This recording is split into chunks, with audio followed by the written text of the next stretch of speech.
ঈদের ছুটির পর প্রথম কার্যদিবসে ইতিবাচক দেশের দুই শেয়ার বাজার। ডিএসইতে সূচক বেড়েছে ৩৬ পয়েন্ট, সূচকের সাথে বেড়েছে লেনদেনও। শেয়ার দর বেড়েছে ৪৬ ভাগ কোম্পানির। অন্যদিকে চট্টগ্রাম স্টক এক্সচেঞ্জের সার্বিক সূচক বেড়েছে ৬১ পয়েন্ট। সোমবার সারাদিন ইতিবাচক অবস্থায় ছিল ঢাকার শেয়ার বাজার।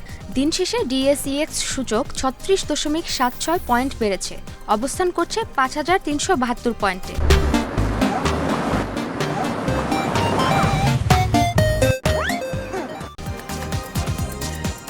সূচকের সাথে সাথে বেড়েছে লেনদেন। আজ লেনদেন হয়েছে ৯১২ কোটি ৩৮ লাখ টাকা, যা আগের দিনের চেয়ে ১৩৩ কোটি ৬৭ লাখ টাকা বেশি।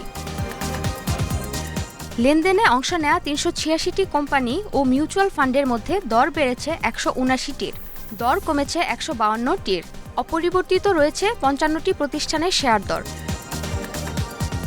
সবচেয়ে বেশি লেনদেন হওয়া প্রতিষ্ঠানের তালিকায় প্রথম এনসিসি ব্যাংক, ব্র্যাক ব্যাংক দ্বিতীয়, তৃতীয় BBS cables.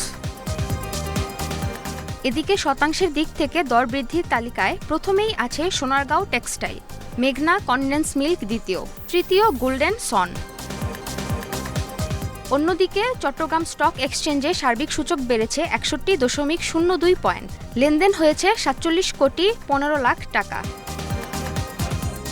Sumaiya Sanjana Nimmi, independent news.